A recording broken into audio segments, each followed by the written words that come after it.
everybody. This is Kim from It Again Bookstore, and today I'm joined by Susan Beckham Zurenda. Hi, Susan.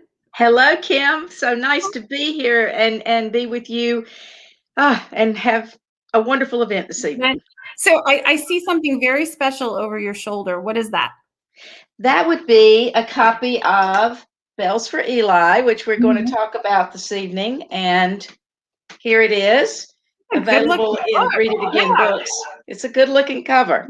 It is. By a Georgia publisher, which is where you are in Georgia. Okay, tell me about yourself. This is my debut novel at my mature age. I taught English for 33 years, and after teaching, I think I estimated one time about 7,000 students in community college and high school. After I retired, I went to work for a book publicist as her media person, her writer, and that threw me into the world of authors. And I had won the South Carolina Fiction Project with a short story that this novel, it was the genesis for this novel many, many years ago, and it had stayed in my heart, and I always wanted to expand it. But until I retired from teaching and everything else that goes along raising children, et cetera, I just couldn't devote the time. I wrote a lot of short fiction, won some regional awards for my short fiction, but I didn't have time to do a long work until recently. So here I am and delighted to be here. So tell us about Bells for Eli. It is the story of two first cousins who grow up across the street from each other in the small town South of the 1960s. And I'm going to talk about the small town South in the 1960s and talk a little bit more as we go along about Bells for Eli. So if you would like to start that venture, we'll do it. Okay, let's see if we can.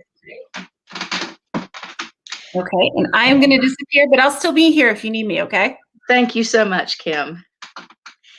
So I'd like to start out by asking, who recalls eating moon pies in the sun with chocolate dripping down your fingers at the swimming pool while the eagle touched down on the moon's tranquility base? Or maybe junior high school parties where black lights made your teeth glow green while Agent Orange laid waste to the jungles of Vietnam? Or making out at drive-in movies in high school while hippies gathered for love-ins in Golden Gate Park.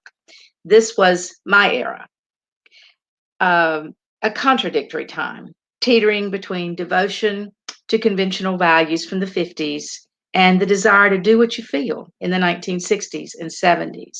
And in my novel, Bells for Eli, the town where my main characters live and settings are largely imagined, but they are based on realities of the time and locale of my own youth. My main characters, who are Adeline, she's called Delia Green, and her first cousin, Ellison, who's called Eli Winfield, they live in the fictitious town of Green Branch, South Carolina, during this momentous period, and they are deeply affected by their time and their place. Next slide. Against this background, the story is inspired by a tragic incident that happened to my own first cousin when he was a toddler in the late 1950s. And as is the case with my character Eli, my cousin saw a Coca-Cola bottle sitting on the porch steps and he drank from it. And instead of Coke, the bottle was filled with Red Devil Lye, a chemical when mixed with vinegar has properties like helium. And as the story was told to me, my uncle was placing balloons over the neck of the bottle to inflate them for the birthday party. Like Eli, my cousin survived the accident, but his life was changed forever. Now, the cousins in Bells for Eli grow unusually close during their childhood and adolescence, partly because they live across the street from one another, but more because of the consequences of Eli's accident. As he encounters bullying of schoolmates who don't understand and who mock his disfigurement. He has a metal trach in his throat. He has a strange string that runs through his nose and behind his ear and is tethered somewhere at the back, and it actually pulls a dilator up and through his esophagus so that it won't close with scar tissue. He has a hole in his stomach stopped up with a plug from which he is fed, and so he doesn't have a good smell. And because of these things, he's not understood. He's mocked, and he's frail. And so Delia becomes his best friend and his defender and his love. Now, later, when he's an adolescent, his tubes, his trach, they're gone. Eli appears normal as he bolts into adolescence. He's a heartbreaker with a double standard, guarding Delia's vulnerability when she ventures into a destructive romantic relationship. And as determined as Eli is to rescue his beloved cousin from her boyfriend's ulterior motives, Delia is equally committed to saving Eli when he falls into the wrong crowd, enamored with drugs. The cousins' relationship grows into an incomparable love, blossoming into an intimacy that cannot be, for they know that to love one's cousin in that way is taboo. Next slide. The times and the culture in which the cousins live tremendously affects their joys, their sorrows, their conflicts, and their decisions. Now, if you're a baby boomer like me, or even if you're not, you likely think of the 60s as a generation of rebellion and social change. And it was, not unlike the transition and times we're living today. And rather than the actual calendar years from, say, 1960 to 69, the cultural period we call the 60s really rather loosely began around 1963 with the assassination of John F. Kennedy and ended around 1974 with the Watergate scandal. The era was defined, as all of us know, by the counterculture of the hippies and the revolution in social norms surrounding music, drugs, dress, sexuality, and formality, as well as the relaxation of social taboos in terms of race and gender. It was a decade of tremendous volatility and upheaval, when African Americans used sit-ins, freedom rides, and protest marches to fight segregation, poverty, unemployment, when women began demanding equal job opportunities and an end to sexual discrimination, when Mexican Americans protested discrimination in voting, education, employment, and when Native Americans demanded that the government recognize their land claims and the right of tribes to govern themselves. But this view is not the whole picture. Next slide. Amid this time of extreme social flux, the small towns south of the 60s and 70s, and probably small towns everywhere across America, I just happen to know about the South, was an insular time and a place where fathers went to work every morning to provide for the family and mothers took care of children. It was a time that focused on middle-class Americans who could give their children more advantages because they had more disposable income and enjoyed greater material comforts than their forebears. They had more time and money for leisure activities and the consumption of popular culture. So the counterculture of the 60s, as significant as it culturally was, belonged to the margins of American society, or at least the mainstream in my southern town went about business as usual, climbing the husband climbing the career ladder, the mama driving the kids to school, folks eating dinner together each night, as you see in the slide, at the same time every evening, and so forth, living the American dream of home ownership and the nuclear family and social prestige. So as children of the 60s, my main characters, Eli and Delia, like me, are members of the baby boomer generation, the largest single generation up to that point in American history, though I have read that the millennial numbers may have overtaken that. I'm not sure. But this generation, when they were young people, had a tremendous effect on popular culture because of their sheer numbers. And popular culture had an equally powerful influence on them. Next slide. The baby boomers developed a greater generational consciousness than previous generations, and they sought to define their identities in numerous ways, particularly through music. And though Delia's and Eli's musical tastes sometimes intersect in the popular songs that are portrayed in Bells for Eli, and there is a lot of music, as the title suggests, in Bells for Eli, the differences in their preferences characterize the contrast between the status quo, which you can see with Tommy Roe's album there, and in their small town, and the nonconformity of the counterculture, as you see with Led Zeppelin on the other side.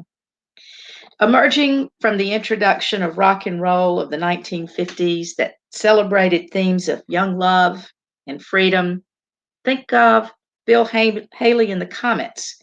Now, believe it or not, they provided youth with an anthem for rebellion with rock around the clock. That's very hard to imagine now.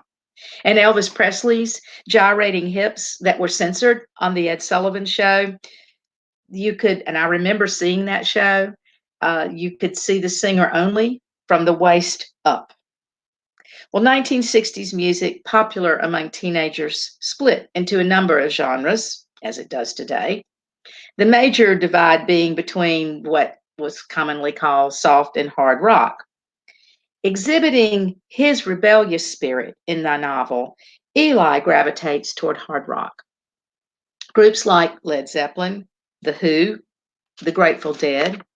His favorite songs are A Stairway to Heaven and A Whiter Shade of Pale. With its emphasis on overt masculinity and sexuality, hard rock typifies Eli's behavior. Also, in part because of the tremendous trauma of his childhood, Eli wants to escape his feelings. Consequently, he becomes a risk taker with a rebellious spirit, and hard rock music, aligned with the drug culture, lures him. I'm going to read a short passage from the novel. It's a scene in which Eli and Delia have come home from a dance. He has taken her there to a really fancy dance in Columbia, South Carolina, to try to get her over a destructive relation, what he sees as a destructive relationship with a boyfriend that keeps treating her like a doormat. And when they are coming home, they've stopped the car, and Eli plays his favorite song on the 8-track tape. Eli reached into the console and retrieved a tape. He turned the ignition and inserted his 8-track of Led Zeppelin 4. It started on Black Dog. I knew what was coming, and this is Delia. She's the narrator of the novel. I knew what was coming soon. The favorite song of Eli's life, Stairway to Heaven. He loved its aggression and emotion, unresolved and mystical. He loved it too because it was lonely. The tender opening chords began on the guitar.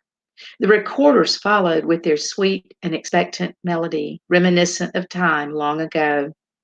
I imagined Elizabethan maidens in brocade gowns tiptoeing on a mossy forest floor. The radio will play this song forever. Other bands will play it, Eli said. It will last. Mark my words. Not because of the lyrics. They're imprinted on your brain, but they're bullshit pompous. It's the music that matters. Listen. We leaned back in our seats. I closed my eyes. Eli reached for my hand. A minor, he whispered. Haunting. It's the unknown flirting with you, like our Ouija board. I waited for the crescendo to build toward the long and dramatic guitar, and then the come down at the end, the near silence as the song faded. It's like life, Eli said when the song ended. tension and release. He squeezed my hand and let it go. He ejected the tape. Now, Delia, on the other hand, she typifies to a large degree the norm of the small town South in which she lives. Unlike her cousin, she liked rock. The songs of such groups as Three Dog Night and The Temptations. She even admits to liking bubblegum music. And I don't know how many of you out there are familiar with that subgenre, but it was typified by childlike themes, a contrived innocence. The lyrics of these songs often featured themes of romantic love, personal happiness, references to subjects like sunshine, toys, sugary food. I remember one by the 1910 Fruit Gum Company, and it was Simon Says, Simple Simon Says, and that, or Simple Simon Says, that it was just happy-go-lucky music. So while Eli lets his hair grow long, even before his teen years, and he tells Delia he's going to become a hippie, she doesn't follow suit. She doesn't embrace drugs and the counterculture. Still, Eli is not completely content. She is not like her best friend Neely, who feels secure in the way things are. Delia exhibits a desire for independence beginning in grammar school when she chooses, next slide, a career outfit for her Barbie doll, not a house dress, an apron, such as Delia's mother wears. Though Delia has no notion, really, of the coming women's liberation movement during her youth, she knows herself. She desires autonomy, and she's fortunate to have a father who pushes her in this direction. He's a man ahead of his time. And it's on my right, all the way over to the airline stewardess Barbie, who debuted in 1961. This is the first Barbie outfit I remember having. My grandmother bought this for me. And I can remember my grandmother was a florist, and she raised her daughters on her own. And I remember her saying that she was glad that my doll could have a profession. And I included a little touch of that in the novel.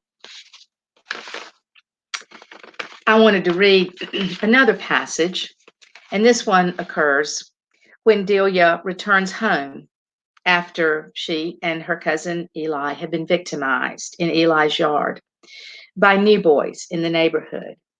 And this is right after, not long after, Eli no longer has the trach. He's looking normal on the outside, but he's still frail to some extent. He's still compromised, but he longs to be accepted. They play a game in his yard. It doesn't turn out well. The boys are extremely mean to Delia and Eli. And this is the conversation that Delia has with her mother about it after she has come home from Eli's yard. At home, Mama stood over the stove frying onions and peppers to start spaghetti sauce. It was awfully warm for spaghetti, but it was a favorite of my daddy. The front part of her hair formed a wet circle around her face. Little brown curls smashed flat to her skin. "How lovely," she exclaimed on seeing the flowers I'd brought. "Did Mary Lily send those to me?" I nodded. Moments later, I began to cry. She sat me at the table. I poured out the story to her, the boys, the tickling, Uncle Gene's belt, that's Eli's father, to punish him. She rose and turned down the stove. She walked to the white metal cabinet, my nemesis with its rusty squeaking hinge, because I could never sneak a snack without her knowing. It squeaked loudly now as she opened the door. She held out a small green bottle, one of her coveted Coca-Colas. My heart leaped. Normally, I was allowed this luxury only at Sunday lunch and on occasion after school. She lifted the church key from the drawer and pried off the cap. She pursed her lips as she emptied ice cubes from the metal tray into a glass and poured the fizzing brown tonic over the ice. "You're growing up, Delia," she said, handing me the Coke. Her first words since I'd told the whole story. Things will be different.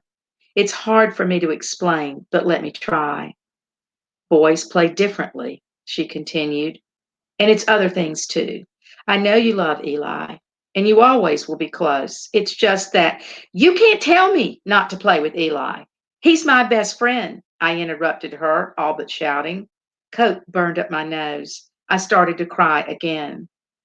Of course, I don't mean that, but things have to change, Delia. They just do.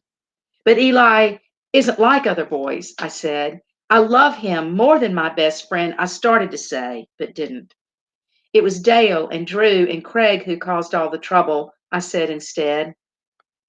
Yes and no, she responded. I didn't know what she meant. I felt worse than before. The Coca-Cola now felt like a bribe.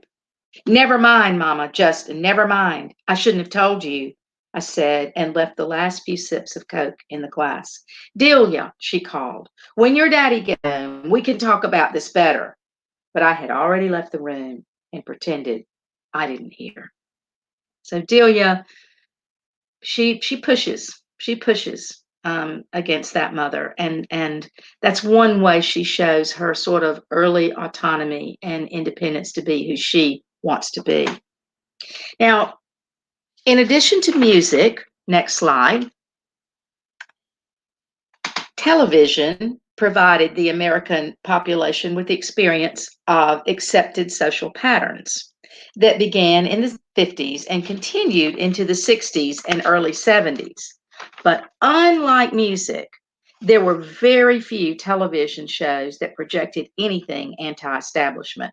Not until 1967 with the Smothers Brothers and their political satire and Rowan and Martin's Laugh-In in 1968, and you see the picture there over on my right, did television even begin to suggest the counterculture of the 60s?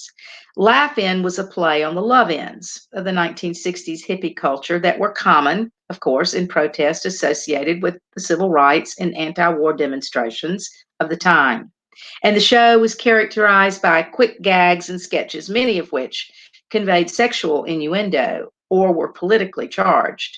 And in the small town South, this mild show, what we would consider quite mild today, was considered somewhat scandalous, and young people who watched it often did so on the sly. Instead, most television shows presented an idealized image of white suburban family life. Happy housewife mothers, wise fathers, mischievous but not dangerously rebellious children were the constants. In shows like Leave It to Beaver, My Three Sons, it's illustrated here, Andy of Mayberry, we could name a dozen. Such is the culture the people in my novel, In Green Branch, emulate. And my novel mentions a number of television shows of the era in relation to events in the novel. Like the characters' behavior in the television shows the Winfield and Green families watch on television during prime time, hospitality and proper decorum are not choices among the middle and upper middle class in 1960s Green Branch. They are expectations. Family values are emphasized, and pretending life is good is a given, even if it isn't. Delia's parents live by the book, like the examples on television. If there were to be something amiss in the grown-up world of her parents, and of course there is, because her parents are human, Delia and her sister Helen would never know. It is only through eavesdropping that Delia learns information of her parents' hidden anxieties. And often, disagreements between her parents occur because Delia wants to step outside established protocol. Next slide. Eli's everyday family life, conversely, is not the norm of the times, but his mother knows how to make everything seem right. She is the epitome, Mary Lily, of graciousness and decorum, and she rarely confronts the problem of Eli's father and her husband being alcoholic.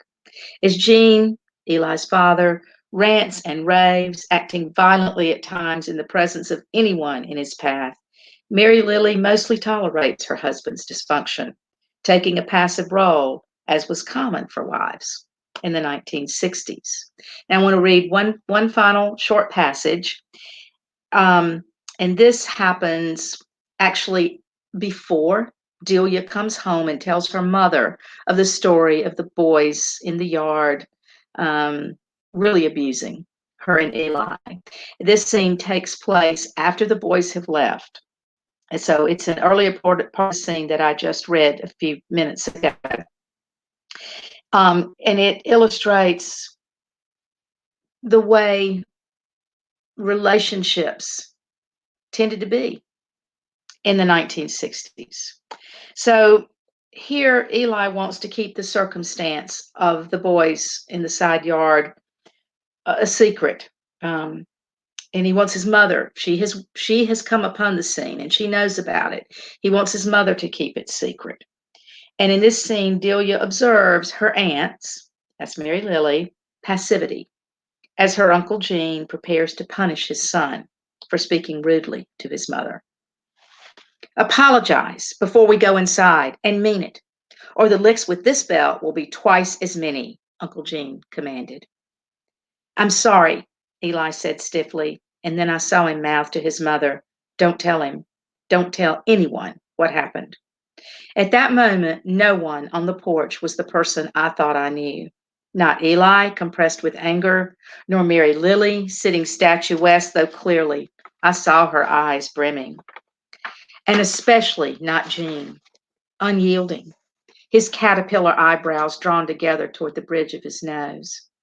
I had no concept of the beating that awaited Eli. The most I ever got was a couple of pops on the bottom with Mama's green hairbrush. My father's hand had spanked me only once. When I lied to him about emptying green peas from my plate, I detested them. Behind the kitchen door, next to my seat at the dining table, I insisted Helen had pitched the peas. I was spanked for lying, for blaming my sister, not for hating peas. I thought Mary Lily would speak up on Eli's behalf, but she never moved or said a word. She sat in that same position until Eli walked ahead of Jean into the house. I realized this beating was not a first-time occurrence when she took a deep breath and exhaled very slowly. I didn't know what to do. I was frightened. If I'm honest, though I had never been his victim and Eli never told me anything concrete, I knew Uncle Gene possessed an inclination to be cruel. My aunt abruptly stood, reached out, took my hand. Shaking out her skirt, she asked me to walk with her to the back garden. She stood tall and straight, her willowy figure still composed. I wondered if she was taking me from the house so I wouldn't hear Eli react from inside. But I could not imagine my resolute cousin surrendering to screams. Nevertheless, she hurried me away and held my hand all the way as we walked, remarking she had late zinnias bloom and would cut some for my mother. Ellison will be fine, she said finally, and squeezed my hand. I didn't think he would be fine at all. I didn't think Mary Lily was in some kind of denial. I thought she was scared too, of Uncle Gene, who never even asked Eli to explain, who was whipping my cousin with his belt. Next slide. Now, if she were a capable, talented woman in today's world, Mary Lily would not likely stay with an alcoholic, volatile husband. And she is a capable, talented woman. She is a pianist. Was schooled at Juilliard. But divorce was rare during this era, and especially so in the small town South. In my own life in South Carolina in the 60s, I knew of no couples among my parents' friends who were divorced. I recall overhearing a discussion between my parents about one of my mother's close friends who wanted to leave her alcoholic husband. My mother said she knew how this woman suffered, and my father agreed. My parents hoped she might take her children and leave the abusive relationship. In the end, though, my mother's friend decided it would be too disgraceful to leave her husband. And though she had a college education and told my mother she had no idea how to make a life on her own. As this real life example and Mary Lily in the novel illustrate, beneath the surface, In the supposed idyllic small town South, life was not always the paradise that families and the culture pretended. People didn't talk about their problems. Going to counseling was nearly unheard of. They tended to cover over their difficulties and live with their unhappiness. Now, after no fault divorce laws were enacted in the 70s, things began to change. But in Bells for Eli, times had not yet changed. Having witnessed her aunt and uncle's dysfunctional relationship since childhood, as a nearly grown woman, my character Delia wonders why Aunt Mary Lily has stayed with her Uncle Gene when she says to her aunt, "You're beautiful and so smart. You could have been a famous musician, but you married Uncle Gene. You stayed with him." And for a moment, Mary Lily does not respond. She starts, she stops, and then she says, "You've been under our roof all your life. You know his weaknesses, but we all have weaknesses. He's a good man in his way, Adeline, and he's my husband, for better or for worse." Final slide. So the frictions between expected behavior and conduct in the small town South of the 60s and 70s, and the burgeoning strains of rebellion and independence emerging from the fringes of society parallel many of the tensions among the characters in the novel, particularly between Delia and Eli in their late adolescence as the novel moves toward its dramatic conclusion, and Delia learns a shocking family secret and truths about Eli that she has never known. And that concludes my little presentation. And if there are folks out there, I would love to answer questions. So let me set this back up again. There we go. Let's talk a little bit about, like, you said that. Can you tell us more about how you came about the story? Because you mentioned it in your presentation, but I want to hear more. Okay, it was inspired by an accident that happened to my real life first cousin, whose name was Danny. He's not living now. He was 2 years old, and he drank Red Devil Live from a Coca-Cola bottle that his father was using to blow up balloons for his birthday party. Now, he was living in Plainfield, New Jersey, and I was living in the small town of Lancaster, South Carolina. So I was in no way any kind of a firsthand witness to the accident. And I didn't even see much of Danny until he was older. But so these stories came to me secondhand over the story of the accident came to me secondhand over the years. I've imagined Eli and Delia's life growing up together. But I will say, I recall once when my cousin Danny and his family were visiting us at my home in South Carolina.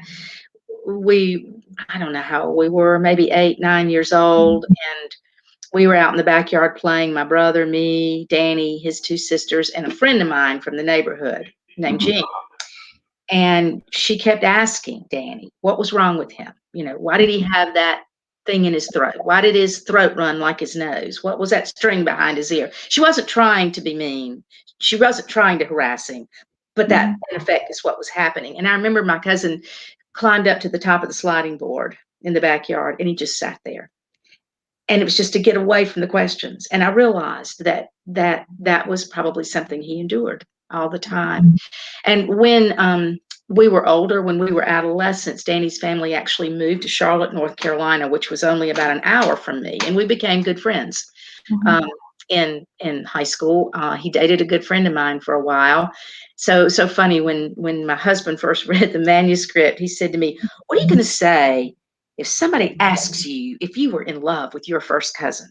I will say, "Well, I'll just have to say no, that's what fiction is. But if you want to believe it and makes you buy a book, fine with me."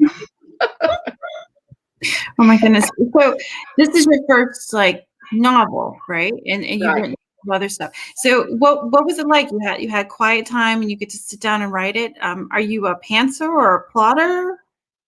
I thought I was a plotter because I was a teacher. Teachers are planners. We have to have it. We got to know what we're going to do for the next 50 Mhm. minutes in class. So I had it all planned out. I had an outline. Uh, I never looked at it again after the third chapter. Never. I think what happened is what happens commonly with authors is the characters, they come alive and they take on a life of their own, and they let you know where they're going, and their lives develop, and you just follow along and you write it out for them. And that is exactly what happened. I knew how Bells for Eli was going to begin with the accident, and I knew what the penultimate scene would be. Mhm. And that turns out to be about as much as I knew. Hmm. Have you compared your book to your outline? Like, No, I know I haven't. I have never gone back and looked at it. I guess I should do that. I mean, I know there's some things. Of course, there's some things, because as I was writing, I knew certain things I wanted to happen. I knew certain developments that I wanted to take place, but a lot of things just happened along the way. And one thing that we're talking about cousin relationships, and the fact that these cousins do develop feelings for each other when they're adolescents. They are inordinately close as children. Delia is Eli's only friend. They have a bond that is just it's unconditional love is what it is. And so what's going to happen? They turn 12. They become sexual beings. What do you do? What happens? And I really hadn't thought about what I was going to do with that exactly. And an interviewer asked me early on why I decided to write about a taboo relationship. And I thought, well, I didn't decide to write about a taboo relationship at all. But one night, and I don't recommend my writing schedule, I write at night because there are no distractions and it's quiet. People should write in the morning, but unfortunately, I find that I have to write at night. But one night, I was sitting at the computer, and it's after that scene that I read where they listen to Stairway to Heaven, and they've come home from that dance, and Eli has stopped the car actually to make a confession about an indiscretion with a girl that he had, in order to try to deter Delia from this relationship with her boyfriend. But as things went along, they simply showed their feelings to each other, and it happened.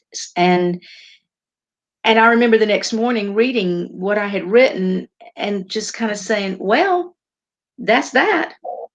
It is inevitable that they would have feelings for each other. Therefore, it was inevitable that I had to write it. And that's the way it is. Now, they fight those feelings, and nothing, I don't want anybody to think I've got some like yucky whatever, but it was just a natural progression.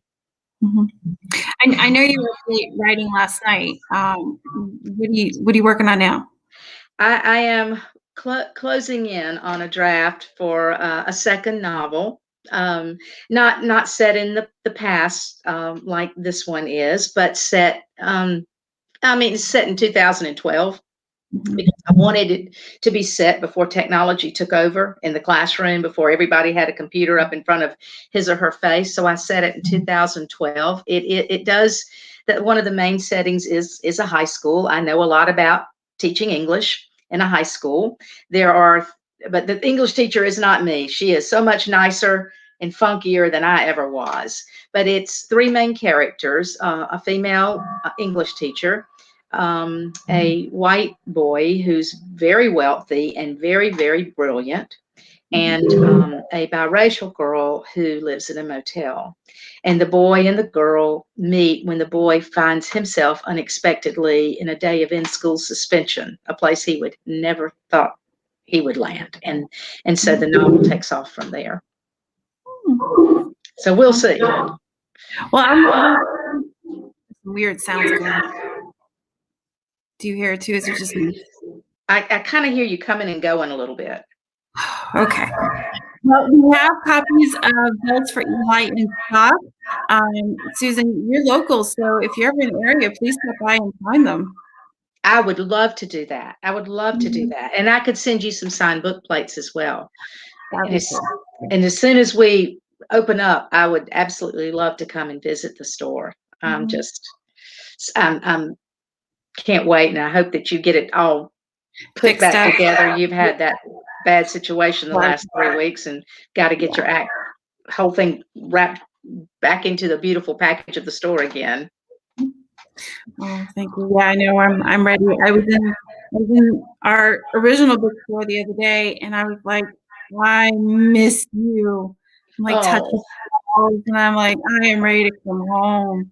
Oh, I know it. Well, and there's nothing like being in a bookstore.